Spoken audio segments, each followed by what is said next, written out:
quer fazer agora um alerta para os pais. Nesse mundo em que tudo está conectado, com tablets e celulares, por exemplo, as crianças e os adolescentes às vezes podem ter dificuldades para se concentrar. Muitos desses jovens são diagnosticados com déficit de atenção. Só que em alguns casos, os sintomas são tão parecidos com os de outros problemas que identificar esse tipo de transtorno se torna bem complicado. A Silvana e o Mauro estão sempre de olho na educação do filho, o João Vitor. E foi quando ele começou a ir à escola que eles desconfiaram de um problema. O menino não conseguia se concentrar. Perguntava como é que tinha sido na aula, o que ele tinha feito, ele não lembrava o que tinha feito em sala de aula. Então nós procuramos um neurologista, fizemos um eletroencefalograma e segundo o neuro, foi diagnosticado déficit de atenção. O tratamento com remédios começou aos 6 anos de idade. Era uma lista grande que incluía antidepressivos. Foram várias consultas com diversos especialistas e o diagnóstico continuava o mesmo. Só que os remédios não estavam fazendo efeito e o João Vitor continuava apresentando os mesmos sintomas. Ele lia um livro, por exemplo, e não conseguia lembrar da história. Foi aí que os pais descobriram que tinha algo errado. Principalmente quando ele passou para o ensino fundamental. Ele passou a ser excluído da turma, a turma não queria tê-lo num grupo de trabalho, enfim, até mesmo questão de bullying. Foi aí que a família procurou outro especialista que fez uma série de avaliações neurológicas e exames. O resultado? O João Vitor nunca teve déficit de atenção, e sim uma má formação em uma área do cérebro, chamada cerebelo. E isso impedia o processamento correto das informações. O tratamento hoje é feito sem remédio nenhum. Hoje, sabendo que ele tem essa dificuldade, que ele tem esse problema, a gente fica também mais tranquilo para poder ajudar ele. Pois é, você viu aí, é preciso ter cuidado com os diagnósticos de déficit de atenção ou até de hiperatividade. No caso da reportagem, o menino tinha um problema, mas tomava uma medicação que estava errada. São muito comuns também os casos em que as crianças são apenas desatentas e agitadas ou até têm problemas de visão e audição e equivocadamente recebem o diagnóstico de transtorno de déficit de atenção e hiperatividade. E com isso, remédios pesados e que podem trazer problemas futuros. Como saber se o comportamento do seu filho é normal ou pode ter algum problema que precise de tratamento? Para falar sobre isso, nós convidamos para vir ao programa o pediatra José Paulo Ferreira. Boa tarde, bem-vindo ao nosso programa. Boa tarde. Então, doutor, como se identificar, como a gente aí diferenciar esse déficit de atenção de uma criança agitada ou simplesmente desatenta? O mais importante é entender que o déficit de atenção e hiperatividade é um diagnóstico clínico. A criança que tem esse tipo de comportamento tem que atender alguns critérios para se fazer esse diagnóstico. Não se precisa de exames, não se precisa fazer nenhum tipo de exame de sangue, não tem nada que diga, ó, rotular aquela criança com déficit de atenção.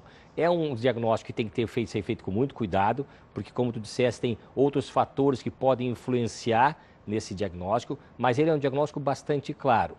Obviamente que não adianta só fazer um checklist e fazer uma listinha, olha, tem isso, então déficit de atenção, já sai incomodando a criança e dando medicação para ela.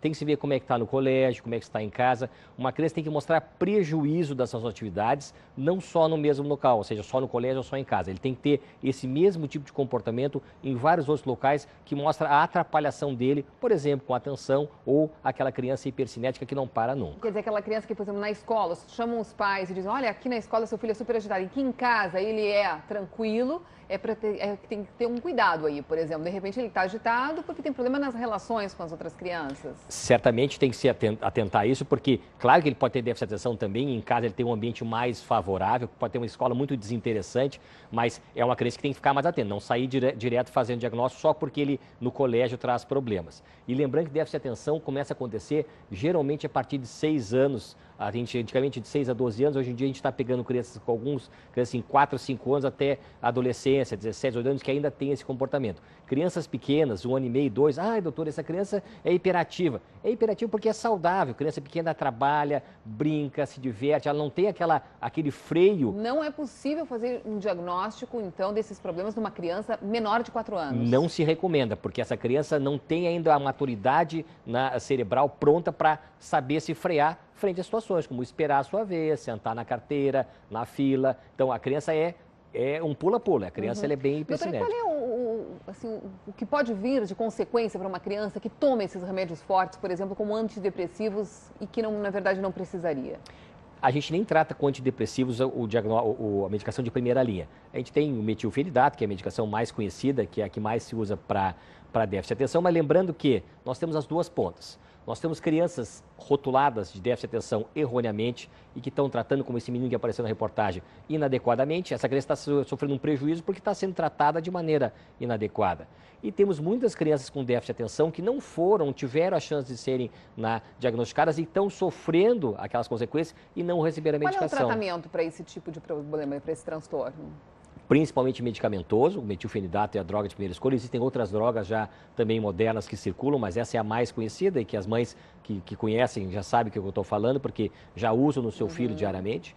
Tem eventualmente antidepressivo, às vezes a gente tem o que a gente chama de comorbidade, tem outras doenças envolvidas e que leva a ter alguma medicação que seja mais adequada. Então, e a terapia também é indicada. Exatamente, é um tratamento complexo, não é um tratamento de uma pessoa só, a gente às vezes tem que ter o apoio do colégio, psicólogo, psicoterapeuta, porque tem que oferecer para essa criança um ambiente mais saudável e mais adequado para as suas dificuldades. E tem cura, termina, que se trata e termina o problema ou a pessoa tem o resto da vida?